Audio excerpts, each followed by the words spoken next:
Aujourd'hui je te chante, oh lélé. Davina Pou à la millionnaire au grand cœur. Maman, tout est accompli, reine de lumière. Dans un monde où la richesse ne garantit pas le bonheur. Tu cherches l'amour, non sur les réseaux, mais dans la vraie vie. Et moi, Junior Shaidi. bakendaka wi babima na bapapa mibima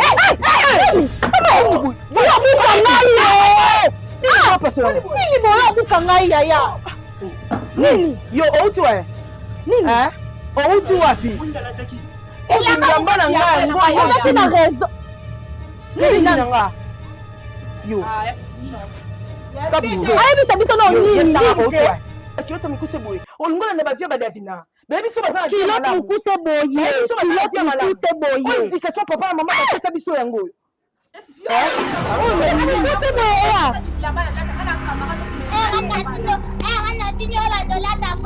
yo elobeli ozwango yo baby o baby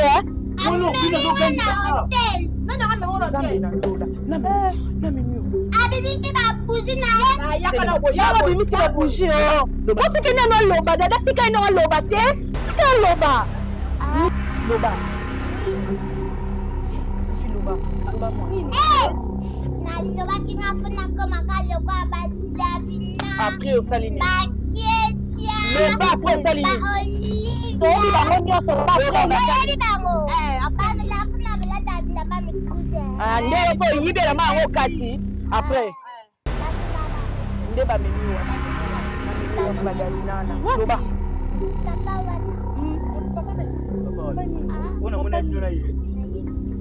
loba nanuko papa wana loba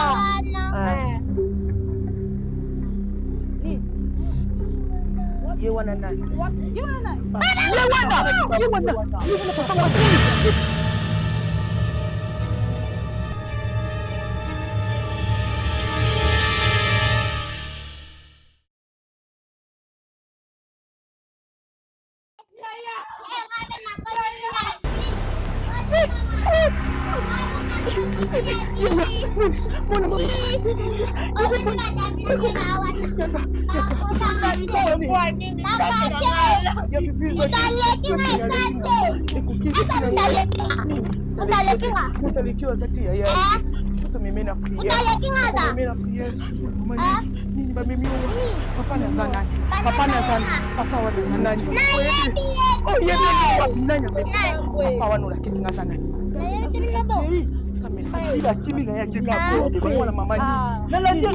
mwana mobali panoki mambango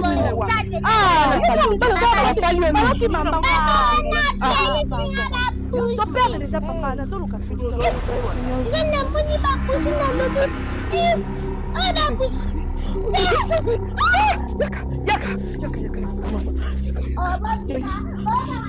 tumeme na eglise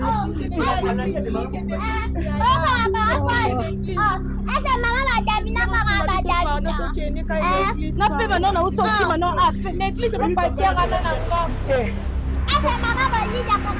na yaka afifi yaka mama tika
bas Congo réseau ezalaka te boka medi azwaka mbongo Maman, naboki te. papa tozela motuka emema biso ata moto ata Ne bolali boye eza bien te.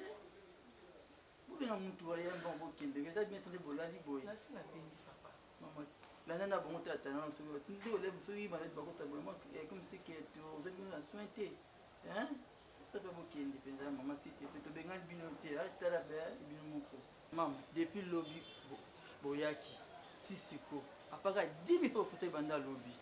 Sisiko bakisi na biso nyonso ya biso moko mama ata bino moko hein esi ya docteur alobaki de avi décision eza aussi abaseza société maman oyebi maman asaida bacrise plus de 7 fois eza bien te bacrise lorsque ezocontinue eza mabe maman so mo ezali mpenza benga susu bandeko benga bandeko explike bango eta ya mama eza bacrise oyo eza bien te esali na hôpital boso nesali na ndako yo oza te maman, bonne chance, hein? Oh, maman, nous sommes mon ganga, et à moi, hein, maman.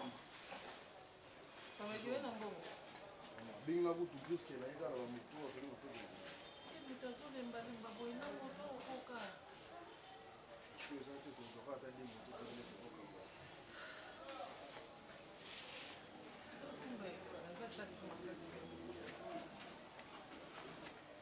Et à boire aussi, ma l'hôpital va beaucoup bandaki na dipokosombe ordonnance te nde babimisi biso basali biso ordonnance toke eluka bakisi so mpe tozwi mbongo oyo bakokofana ya charge ya ndeko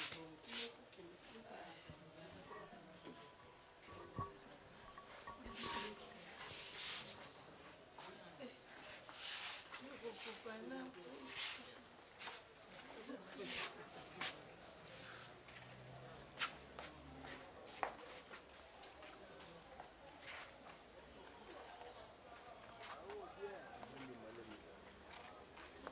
so meki suji tokovana na motu boye te donc yo moko oyoki makambo nyonga lobi bacrise oyo azosala soki asali mosu na ndako bacrise oyo azosala soki asali mo na ndako ana moteya biso toza minganga te engana ondimi wana makasi wana mobali oyo mpenza dakosta motema mabe namona moto motema mabe lopa mwa mobali ote mpona atiaki yo na ndako te bo soki atiaki yo na ndako enge eza ndenge nini motema mabe motema makasi dakosta aza nango azokamwisa ngai baninga bazomonana ezala te baomonana mais dakosta azomonana te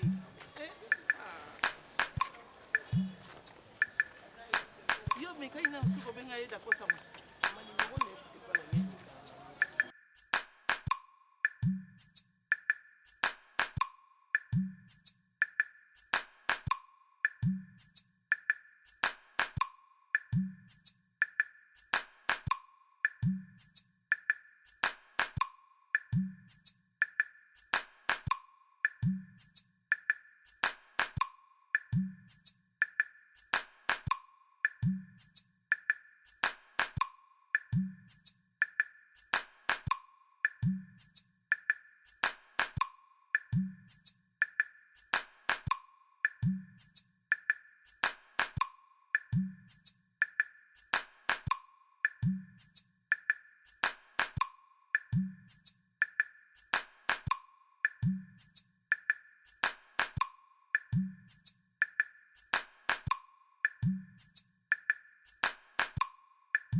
bengi oyo libanda mpona na boyi bainfirmière na bainfirmière bacomprendre ke ngai nazolandela makambo se passe na kati ya hôpital moto ozoluka momi wana oyebisa yanga davina wana babenganaki bango lobi alors etike lokwa ngai alalaki na hôpital ndomoni nangi nabima boye na yo mpe koya na yo donc petite wana asali awa 7 crise je te jure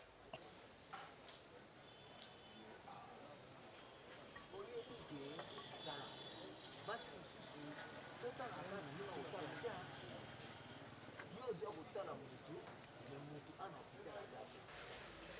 petit wana.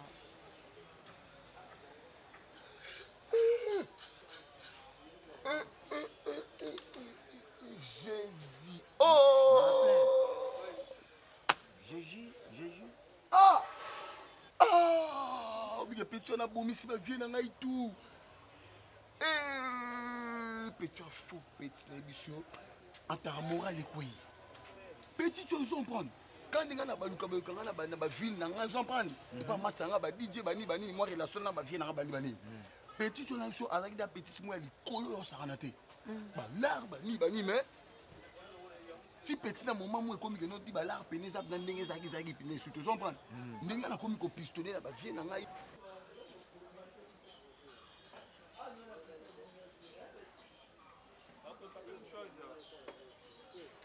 Donc des capitons en émission en émission ba viennanga ba innocent. Donc si je comprends bien, petit wana za momi ya VIP. Anda ko beta carte. Oui, a beta ba carte alikola ba carte grand. alikola zo simate. Oui. Nde akita sikoyo na ba kamar ba 30. Nde sikoyo. Ngai pe tu ya ko sala ba relation quand der mo be mo pe soki moi piaka na la fala pe parce que on prend. To ça les relations na ndenge na sa na sa na comprendre. Donc ils allaient ça bomisi ba prêtre mabe chocho bomisi ba prêtre mais omoni likambo yo eza makambo yo fo ba gérer yango fo ba ko gérer yango pas morale quoi morale quoi te mais na komoni kozali na souci ya petit wana mais oui gérer yango tala ka bien le niveau des oreilles vous comprenez. Ah, petit de vina, petit moi, esprit ma belle.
Combien ça va demander. Je sais que tu as des relations et merci vraiment. Merci beaucoup de m'avoir permis encore de venir ici parce que ça, je sais que ça fait longtemps. J'arrivais même pas à imaginer que tu vois, j'utilise même ces téléphones. J'arrivais même plus à parler au téléphone. Je reconnaissais même pas de gens. On a dit que j'avais perdu connaissance et tout. Quand tu me regardes comme ça. Quand tu m'as appelé au téléphone, je savais plus. Tu m'as dit que je pouvais venir t'expliquer en face. Lorsque je t'ai dit que j'étais à Kinshasa, je t'ai dit que j'étais venu pour faire quoi? Tu avais des trucs à faire à Kinshasa. Des trucs? Pourtant, je oublie vite. Tu penses qu'il y a que toi qui a des problèmes, Davina? C'est ce que tu penses? Mais écoute, je t'ai bien dit que le gouverneur m'a dépêché ici pour une mission très urgente. Dis-moi, Davina, est-ce que tu suis quand même des informations? Tu prends le temps de rester devant la télé ou avec ton téléphone pour suivre les informations? Non, ces derniers temps, je suis pas. Écoutez, je suis encore trop jeune. Ok? Aujourd'hui, tout ce que tu profites autour de moi là, c'est parce que je suis ministre. C'est parce que Paulin Ndongolia m'a nommé comme ministre à la Tchopo. C'est comme ça que je sais. Tu ne crois pas que je ne suis pas conscient. Je suis laissé. À ton âge, si ce n'est pas un profit, c'est quoi? Un amour? Nous avons mais écoutez, nous avons un sérieux problème. La province est menacée, le pouvoir est menacé. Et je devais venir ici rencontrer le chef de l'État parce que tous les efforts que le chef de l'État, Félix Tshisekedi, est en train de fournir, c'est pour que demain, vous continuez à hériter d'un pays qui n'est pas émietté. Mais j'ai comme l'impression que les jeunes d'aujourd'hui, ça ne vous intéresse pas. Vous êtes là, donc, ok, demandez l'argent, pour boire, Afrique du Sud, ceci. C'est ce qui vous préoccupe. Hein? Mais la situation sécuritaire du pays. Aujourd'hui, si le pays continue à être en guerre, il n'y aura pas d'avion pour que tu ailles en Afrique du Sud où tu veux y aller. Ok? Donc c'est ce qui me prend la tête pour le moment. Mais prends d'abord tes problèmes là, mets-les de côté. Ok? Mets tes problèmes de côté parce que moi j'ai plus que des problèmes. Je ne sais pas si le plus réel des problèmes c'est quoi. C'est ce qui me préoccupe. C'est la situation sécuritaire de notre pays. C'est l'effort que et le gouvernement central et le gouvernement provincial de ma province, la Tchopo, dirigé par Paulin Ndongolia, sont en train. Est-ce que tu n'apprends pas que la Tchopo Kisangani est la cible actuelle de tous ces mouvements de rébellion-là? Tu ne sais pas ça? En fait, à l'heure actuelle, moi je pense que tout Congolais conscient devait plutôt commencer à se poser la question, qu'est-ce que je ferai pour que demain, les pays que j'ai hérités de mes ancêtres, je les lègue aussi à mes enfants, à ma progéniture, telle que je l'ai trouvée. Ça doit être la préoccupation de toute la jeunesse africaine. Regarde comment tu es devenue comme une femme congolaise. Tu as avorté, toi.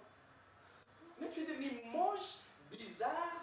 Je ne me retrouve plus en toi. Écoute, si tu me fais faire soigner, je veux me sentir bien. Envoie mon affaire tout de suite, s'il te plaît. Je t'en supplie. Ok, il n'y a eu pas de problème à Mboka et tout. Je pense que j'aurai le temps pour ça. Et ça va aller. S'il te plaît, tu es mon seul espoir. J'ai dit à maman que j'ai parlé de toi à maman finalement. Et je lui ai dit que tu allais m'envoyer la fin du Sud. En tant que qui? Pardon? En tant que qui? Mon nom? Ton nom. T'es sûr? C'est quand tu as le problème que tu m'appelles, non?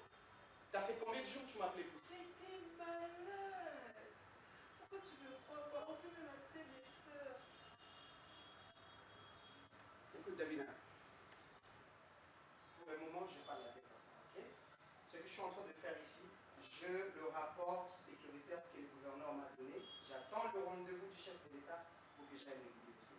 Tout ce que tu me dis là, Afrique du Sud, machin, c'est pas dans ma tête, ok? Je peux avoir même $200 alors. Je croyais même que j'avais quelque chose pour le transport. Donc, tu m'appelles même après demain. Tu m'appelles après demain, fous-moi la paix s'il te plaît. S'il te plaît, je n'ai pas la tête à ça. Fous-moi la paix, ok? Et puis je t'ai toujours dit, il ne faut pas me pousser à me fâcher. Parce que quand je me fâche, les conséquences sont plus néfastes. Attendez, mon commis. Une fille de 17 ans, 18 ans, sous aussi là, on a mon tour, on dirait maman à 40 ans. Parce que tout le temps la tête en l'air, tu es ici, tu es là-bas. Toi, tu crois que. Moi, je ne connais pas ce que tu fais. Moi, je suis un politicien. Je te suis de près. Comme ça. Allez, va-t'en. Prends la porte. S'il te plaît, laisse-moi tranquille. Look like a crazy, my goodness. J'ai des vertiges, je peux me reposer un moment. T'es reposé où? J'ai des vertiges. Davina, s'il te plaît, prends la porte. Je t'ai dit, et je te le répète, que je te dis souvent, ne me pousse pas à me fâcher. Je n'ai pas la tête à ça. J'ai la tête sur la situation de mon pays. Ok? C'est ce qui me préoccupe. Et ça serait aussi ta préoccupation. Allez, sors, s'il te plaît. Tu n'es pas de bonne manière, c'est ça? Allez, sors.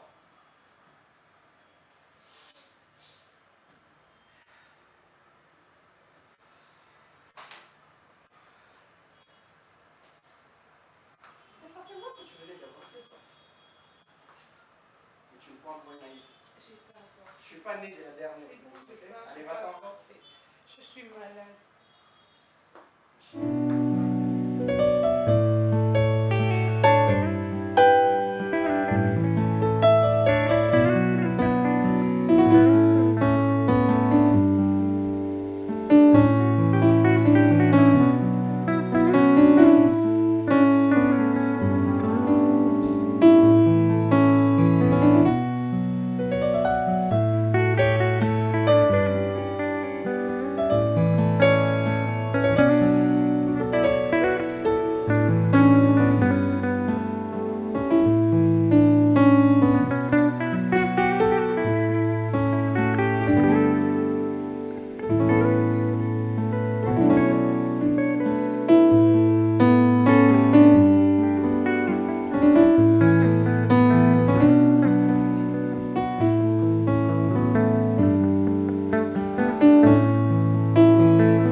La diaspora consciencieuse ne peut pas accompagner cette bêtise, mon cher.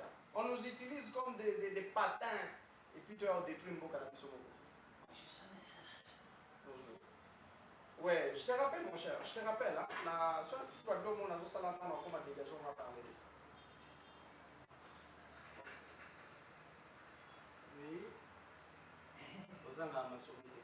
Ah, déjà, tu vivras pour la Bible.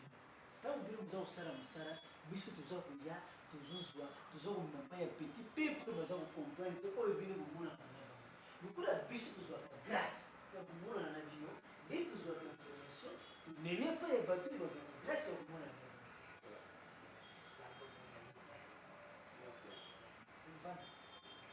On va là. Non, j'étais en train de parler avec un ami qui travaille aux États-Unis, voilà. Il a bien eu la situation en Mboka. Tu sais, aujourd'hui, Batbazo et Papa, Bino Mboko boutique la Kibiso. C'est que les nobiso ton dimato trahir Mboka, ndenge boutique la Kibiso Moubiba, toti que la bana na biso Mboka, bandu de comme pays Moussoussou, qui veut comme pays Moussoussou, Mbujima et pays Moussoussou, même Satan va pardonner. Voilà pourquoi on est biso na chopo avec le gouverneur pour les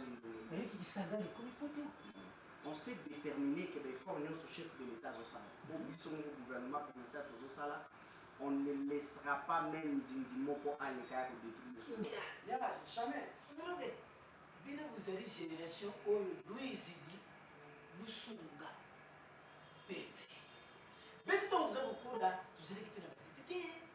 Maman vidi là. La député témoigner au qui sont payés. Mais jamais ces papas-là ne se sont laissés manipuler. Hein? Petit pays, petit peuple, pour manipuler. Ils sont vendus. Ils ont mon député parce que mais comme il peut dans une abîme nous l'avons ce qui veut dire que Congo génération surtout que la maille fois quand tout Vous avez même temps, vous avez tellement de camps, il y a tribalisme. Dès que vous avez Swahili. Bien sûr. Vous avez un chopo. Gaza, vous n'avez pas Congo. Je travaille chez moi. Oui. Voilà. Et donc, place la zone, il y a une manipulation. C'est-à-dire qu'ils veulent faire que le Congo a un sous Moulouba Niki Baba Swahili, et ils créent tout ça pour essayer de nous diviser. Jamais. On ne peut pas s'aider. Vous avez soudé, vous avez un moko, Congo, vous avez une moko et tout bam. Vous avez un moko et un centre pour tout soutenir chef. À moins que ça la Congolais, peut-être, Makila n'a pas vraiment Congolais.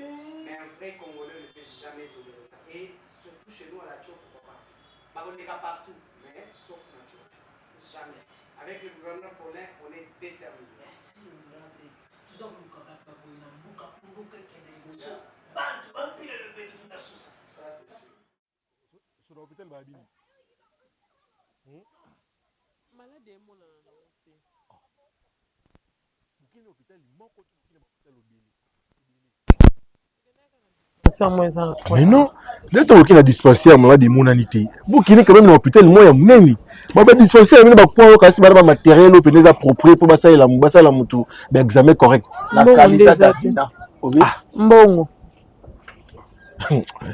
La qualité d'afina dispensaire. Bouger non. Moi bo kitsa batwa. On a niveau ya perte et continue à ville. On a reçu na côté na l'Oliver tu vois na zomona batunyos ba telemi bon c'est là on a dit Jano à nous lancer nous saluons la présence de Davina Lalou toi rappelle en Syrie état Davina ça la monte parce que c'est ce que malade des zoomons en a été ils étaient auto candidat à ville tout comme ça qu'est-ce qu'il faut faire pour toujours solution ça maramba quel qui oh le bio en tête ils ont maramba absence à Davina bien c'est tout ça azo demander libanda te forcer ya bimaloba baninga na yeba ye bon biso toye penna bo tozonga tomé Davina te pas abeza na mote mende azo bimande te forcer quoi kana ben insistance te biso ba masane bino yoka bien te na so amoni biso ayoka bien et bibino de bon na dango pe ko oui comme to be awa ko bimata awa ko bimata vous êtes là amona ka batu et moi bete ma tour à la GBA amoni batu boni buzo ba atambo lisute na pai ngona li awa il y a rien dérangé là. Il faut pas plus oui bah déjà malade des homos dans la tête ça fait mal hein il y a une perte bonne là na oswa na li aba davila bon rata au hôpital au centre d'examen ba habiter à la malaria azobela typhoïde on est malade des mots dans la tête c'est pas sérieux c'est vraiment normal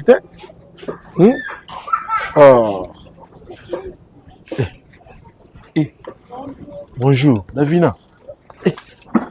Non, Zila. Maman, amour. Après les insomnies, non. Forcément, au tamboula. Ah, oui, ma colonie est bien.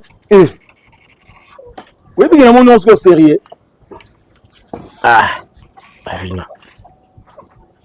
Olive, c'est non. Zila.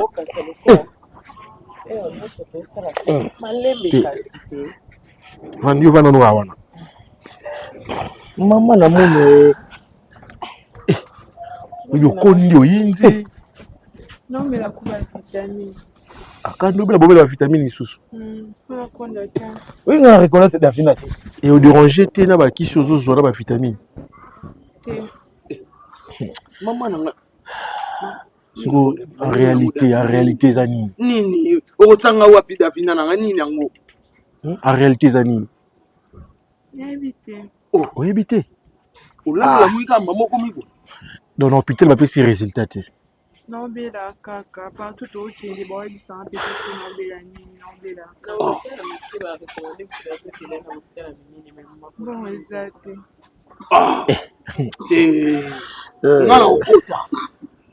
ngana okota umungu za tendeni depuis jour ana obebe ngana na ya obo besi pe boss na nyonwa toi na Yannick le banquier kabasele o toi na Yannick le banquier boy kina Yannick na sali makasi na laisse moi kilote moi me pousser minga muno kwanda usanga bien ko sasa ka awa wala kuei bayozo bolile babengi bango yana wa bien bino kuei na suki na hôpital est-ce que bengi papa chéri bon yo so boyemba il boye moi téléphone qui balobi ke nga ba relation mosusu ya Davina baza mosika na bango yo des fois na ba numéro na bango on a le batté nga ba so Davina malade donc nga pona ça la téléphone jour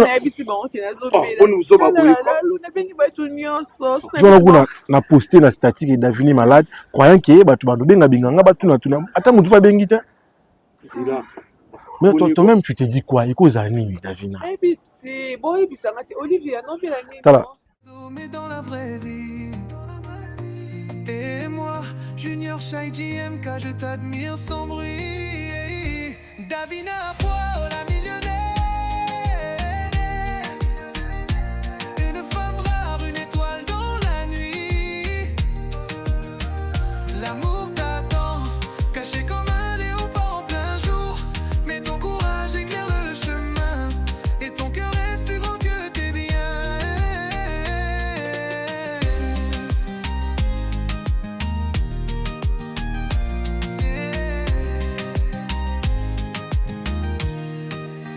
Elle n'est pas seule dans cette quête intense.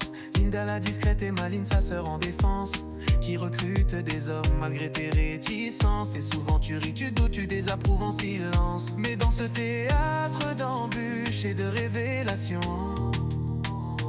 ton histoire devient une belle chanson. Davina Poire, la millionnaire. Une femme rare, une étoile dans la nuit. L'amour t'attend, caché comme un léopard en plein jour. Mais ton courage éclaire le chemin. Et ton cœur reste plus grand que tes biens. Elle n'est pas seule dans cette quête intense. Linda la discrète et Maline sa sœur en défense, qui recrute des hommes malgré tes réticences. Et souvent tu ris, tu doutes, tu désapprouves en silence. Mais dans ce théâtre d'embûches et de révélations, ton histoire devient une belle chanson. Maman Monaco t'envoie tout son amour. Actualisation TV raconte ton parcours. Namour agence y croit en ton rêve. L'amour et la famille t'élèveront sans trêve. Linda, la sœur qui ne lâche rien.